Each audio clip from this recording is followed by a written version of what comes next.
Hello అందరికీ welcome back to my YouTube channel. ఇంకో మంచి రెసిపీతోటైతే మీ ముందుకొచ్చేసాను.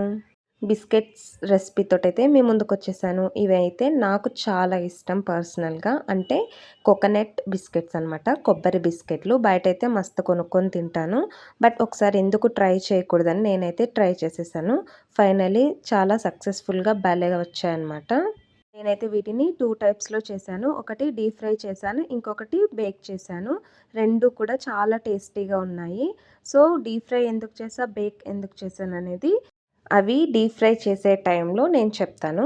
నా ఛానల్‌ని అయితే ప్లీజ్ సబ్స్క్రైబ్ చేసుకోండి, లైక్ చేయండి, షేర్ చేయండి, కామెంట్ చేయండి. ఖచ్చితంగా వీడియో స్కిప్ చేయకుండా చూడటానికి ట్రై చేయండి. ఈ కోకోనట్ బిస్కెట్స్‌కి మెయిన్‌గా ఏం ఇంగ్రీడియెంట్స్ వేస్తామనేది చూసేయండి. ఇంకోసారి కంగారుగా చేసిన వంట అనమాట ఇది. నెయ్యి వేసుకొని, బెల్లం వేసుకొని ఆ 2 మంచిగా కరిగిపోయిన తర్వాత, మిక్సింగ్ అయిపోయిన తర్వాత మిగతావన్నీ వేయాలి. నేనేమో ఇక్కడ గోధుమ పిండి, బెల్లము, ఇంకా కొబ్బరి అన్నీ వేసేసాక నెయ్యి వేశాను. సో, మీరైతే ఫస్ట్ నెయ్యి వేసుకొని, బెల్లం వేసుకొని మంచిగా కరిగిపోయిన తర్వాత వేసుకోండి మిగిలినవన్నీ. ఇలా వేసి చేయడం వల్ల నేనైతే 10, 15 మినిట్స్ మళ్ళీ అలా పిండిని పక్కన సెపరేట్‌గా పెట్టి మళ్ళీ స్టార్ట్ చేయాల్సొచ్చింది. ఎందుకంటే బెల్లం ఈవెన్‌గా మంచిగా కరిగిపోవాలి కాబట్టి. సో, 1 కప్ గోధుమ పిండి, 1 కప్ కోకోనట్ పౌడర్ అంటే పచ్చి కొబ్బరిదే తీసుకున్నాను నేనైతే పొడి. ఎండు కొబ్బరి పొడి కూడా తీసుకోవచ్చు. బెల్లం, నెయ్యి, ఇంకా half teaspoon baking soda, baking powder half teaspoon, కాస్త చిటికెడు సాల్ట్, కట్ చేసి పెట్టుకున్న బాదం పప్పులు, ఇంకా మంచి ఫ్లేవర్, కలర్ మంచిగా రావడానికి కోకో పౌడర్ 1 స్పూన్. మంచిగా మిక్స్ చేసుకోవాలనమాట చపాతీ పిండిలాగా. నెయ్యి, బెల్లం ఫస్ట్ వేసుకొని అవి కరిగిపోయిన తర్వాతే మిగిలినవన్నీ వేసుకొని మిక్స్ చేసుకోవాలి. తర్వాత కొద్ది కొద్దిగా మిల్క్ వేసుకుంటూ మంచిగా మిక్స్ చేసుకోవాలనమాట.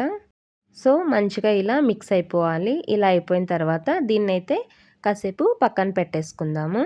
మూత క్లోజ్ చేసేసుకొని.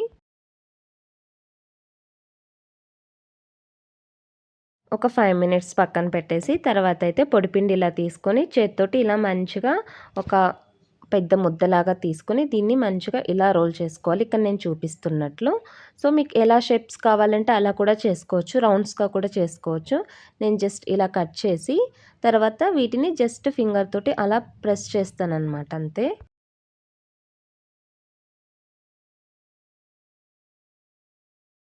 చూసారు కదా! కట్ చేసేసి జస్ట్ ఫింగర్‌తో అలా అనేసానంతే. ఇంకేం వేరే షేప్ లాగా అలా ఏం లేదు. సింపుల్‌గా ఇలా అంతే.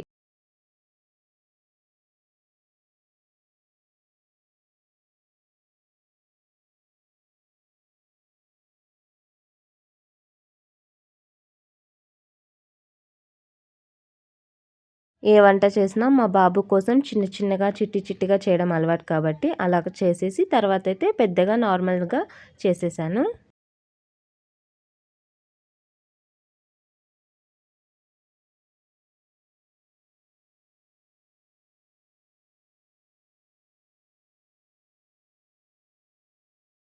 ఇలానే తీసుకొని మిగతా పిండిని కూడా బిస్కెట్స్ లాగా ఇలా చేసేసుకోవాలంతే. షేప్స్ ఉంటే షేప్ మీకు నచ్చినట్లు చేసుకోవచ్చు. రౌండ్స్‌గా కూడా చేసుకోవచ్చు.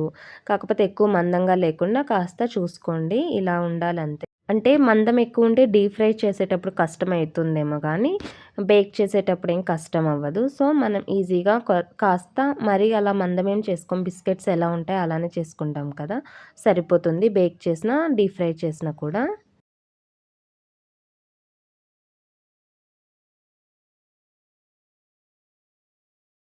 సో, ఇలా మంచిగా అన్నిటిని రెడీ చేసేసుకున్న తర్వాత ఫస్ట్ కొన్ని ఒక 5, 6 వేసాను ఆయిల్‌లో అంతే. తర్వాత ఏం వేయలేదనమాట ఆయిల్‌లో. బేక్ చేసేసాను.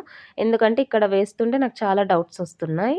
ఎలా ఉడుకుతదో, లోపల దాకా ఉడుకుతదో లేదో, కొబ్బరి వేసాం. ఇది ఆయిల్ అయిపోతదేమో, ఆయిల్‌లో కలిసిపోతదేమో, డీప్ ఫ్రై అయ్యేటప్పుడని చాలా చాలా డౌట్‌లొచ్చాయనమాట. అందుకని చెప్పి నేను వేయలేదు ఆయిల్‌లో అన్నీ ఫ్రై చేయలేదు. బట్ ఆయిల్‌లో వేసినవి కూడా చాలా టేస్టున్నాయి.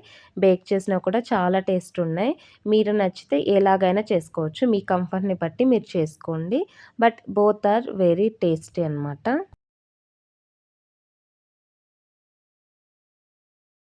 మీడియం ఫ్లేమ్‌లోనే పెట్టుకొని ఉడికించుకోవాలి. లేకపోతే లోపల దాకా ఉడకడానికి కష్టమవుతుంది. అక్కడే నాకు భయమేసి ఇంక నేను డీప్ ఫ్రై చేయకూడదనుకునేసా. కాస్త పలుచగా చేసుంటే మేబీ చేసేదాన్నేమో మొత్తం డీప్ ఫ్రైయే. కానీ బేక్ చేసినవి ఇవి 2 కూడా చాలా టేస్టీగా ఉన్నాయి. మీకెలా కావాలంటే అలా చేసుకోండి.